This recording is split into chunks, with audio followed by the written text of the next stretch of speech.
Exodus chapter 20. And God spoke all these words. I am the Lord your God, who brought you out of Egypt, out of the land of slavery. You shall have no other gods before me.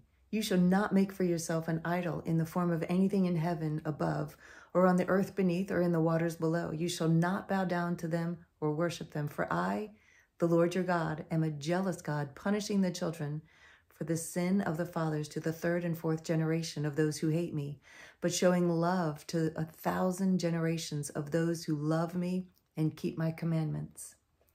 You shall not misuse the name of the Lord your God, for the Lord will not hold anyone guiltless who misuses his name.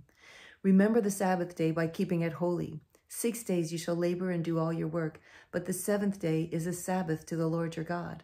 On it you shall not do any work, neither you, nor your son or daughter, nor your manservant or maidservant, nor your animals, nor the alien within your gates. For in 6 days the Lord made the heavens and the earth, the sea and all that is in them. But he rested on the seventh day. Therefore the Lord blessed the Sabbath day and made it holy. Honor your father and your mother, so that you may live long in the land the Lord your God is giving you. You shall not murder. You shall not commit adultery. You shall not steal. You shall not give false testimony against your neighbor. You shall not covet your neighbor's house. You shall not covet your neighbor's wife or his manservant or maidservant, his ox or donkey, or anything that belongs to your neighbor. When the people saw the thunder and lightning and heard the trumpet and saw the mountain in smoke, they trembled in fear. They stayed at a distance and said to Moses, "Speak to us yourself, and we will listen, but do not have God speak to us, or we will die." Moses said to the people, "Don't be afraid. God has come to test you so that the fear of God will be with you to keep you from sinning." The people remained at a distance while Moses approached the thick darkness where God was. Then the Lord said to Moses, "Tell the Israelites, you have seen for yourself that I have spoken to you from heaven. Do not make any gods to be alongside me. Do not make for yourself gods of silver or gods of gold. Make an altar of earth for me and sacrifice on it your burnt offerings and fellowship offerings, your sheep and goats, your cattle. Wherever I cause my name to be honored, I will come to you and bless you. If you make an altar of stones for me, do not build it with dressed stones, for you will defile it if you use a tool on it. And do not go up to my altar on steps, lest your nakedness be exposed on it." Chapter 21. These are the laws you are to set before them. If you buy a Hebrew servant, he is to serve you for 6 years, but in the 7th year he shall go free, without paying anything. If he comes alone, he is to go free alone. But if he comes with a wife, if he has a wife when he comes, she is to go with him. If his master gives him a wife and she bears him sons or daughters, the woman and her children shall belong to her master, and only the man shall go free. But if the servant declares, "I love my master and my wife and children and do not want to go free," then his master must take him before the judges. He shall take him to the door or the doorpost and pierce his ear with an awl. Then he will be his servant for life. If a man sells his daughter as a servant, she is not to go free as men servants do. If she does not please the master who has selected her for himself, he must let her be redeemed. He has no right to sell her to foreigners because he has broken faith with her.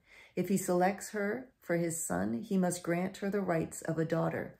If he marries another woman, he must not deprive the first one of her food, clothing, and marital rights. If he does not provide her with these 3 things, she is to go free without any payment of money. Anyone who strikes a man and kills him shall surely be put to death. However, if he does not do it intentionally, but God lets it happen, he is to flee to a place I will designate. But if a man schemes and kills another man deliberately, take him away from my altar and put him to death. Anyone who attacks his father or his mother must be put to death. Anyone who kidnaps another and either sells him or still has him when he is caught must be put to death. Anyone who curses his father or mother must be put to death. If men quarrel and one hits the other with a stone or with his fist, and he does not die but is confined to bed, the one who struck the blow will not be held responsible if the other gets up and walks around outside with his staff. However, he must pay the injured man for the loss of his time and see that he is completely healed. If a man beats his male or female slave with a rod, and the slave dies as a direct result, he must be punished. But he is not to be punished if the slave gets up after a day or two, since the slave is his property. If men who are fighting hit a pregnant woman and she gives birth prematurely, but there's no serious injury, the offender must be fined whatever the woman's husband demands and the court allows. But if there's serious injury, you are to take life for life, eye for eye, tooth for tooth, hand for hand, foot for foot, burn for burn, wound for wound, bruise for bruise. If a man hits a maidservant or manservant in the eye and destroys it, he must let the servant go free to compensate for the eye. And if he knocks out a tooth of a manservant or maidservant, he must let the servant go free to compensate for the tooth. If a bull gores a man or woman to death, the bull must be stoned to death, and its meat must not be eaten, but the owner of the bull will be held responsible. If, however, the bull has had the habit of goring and the owner has been warned but has not kept it penned up and it kills a man or a woman, the bull must be stoned and the owner also must be put to death. However, if payment is demanded of him, he may redeem his life by paying whatever is demanded. This law also applies if the bull gores a son or daughter. If the bull gores a male or female slave, the owner must pay 30 shekels of silver to the master of the slave, and the bull must be stoned. If a man uncovers a pit or digs one and fails to cover it with an ox or a donkey, and an ox or a donkey falls into it, the owner of the pit must pay for the loss. He must pay its owner, and the dead animal will be his. If a man's bull injures the bull of another and it dies, they are to sell the live one and divide both the money and the dead animal equally. However, if it was known that the bull had the habit of goring, yet the owner did not keep it penned up, the owner must pay animal for animal, and the dead animal will be his. Exodus 22. If a man steals an ox or a sheep and slaughters it or sells it, he must pay back 5 head of cattle for the ox and 4 sheep for the sheep. If a thief is caught breaking in and is struck so that it dies, the defender is not guilty of bloodshed. But if it happens after sunrise, he is guilty of bloodshed. A thief must certainly make restitution, but if he has nothing, he must be sold to pay for his theft. If the stolen animal is found alive in his possession, whether ox or donkey or sheep, he must pay double. If a man grazes his livestock in a field or vineyard and lets them stray and they graze in another man's field, he must make restitution from the best of his own field or vineyard.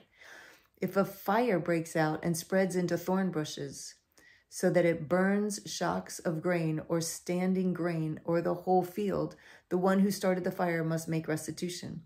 If a man gives his neighbor silver or gold for safekeeping and they are stolen from the neighbor's house, the thief, if he is caught, must pay back double. But if the thief is not found, the owner of the house must appear before the judges to determine whether he has laid his hands on the other man's property. In all cases of illegal possession of an ox, a donkey, a sheep, a garment, or any other lost property about which somebody says, "This is mine," both parties are to bring their cases before the judges. The one whom the judges declare guilty must pay back double to his neighbor. If a man gives a donkey, an ox, a sheep, or any other animal to his neighbor for safekeeping, and it dies or is injured or is taken away while no one's looking, the issue between them will be settled by the taking of an oath before the Lord that the neighbor did not lay hands on the other person's property. The owner is to accept this and no restitution is required. But if the animal was stolen from the neighbor, he must make restitution to the owner. If it was torn to pieces by a wild animal, he shall bring in the remains as evidence, and he will not be required to pay for the torn animal. If a man borrows an animal from his neighbor, and it is injured or dies while the owner is not present, he must make restitution. But if the owner is with the animal, the borrower will not have to pay. If the animal was hired, the money paid for the hire covers the loss. If a man seduces a virgin who is not pledged to be married and sleeps with her, he must pay the bride price, and she shall be his wife. If her father absolutely refuses to give her to him, he must still pay the bride price for virgins. Do not allow a sorceress to live. Anyone who has sexual relations with an animal must be put to death. Whoever sacrifices to any god other than the Lord must be destroyed. Do not mistreat an alien or oppress him, for you were aliens in Egypt. Do not take advantage of a widow or an orphan. If you do, and they cry out to me, I will certainly hear their cry. My anger will be aroused, and I will kill you with the sword. Your wives will become widows, and your children fatherless. If you lend money to one of my people among you who is needy, do not be like a moneylender. Charge him no interest. If you take your neighbor's cloak as a pledge, return it to him by sunset, because his cloak is the only covering he has for his body. What else will he sleep in? When he cries out to me, I will hear, for I am compassionate. Do not blaspheme God or curse the ruler of your people. Do not hold back offerings from your granaries or your vats. You must give me the firstborn of your sons.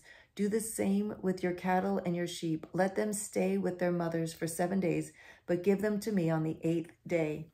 You are to be my holy people, so do not eat the meat of an animal torn by wild beasts. Throw it to the dogs.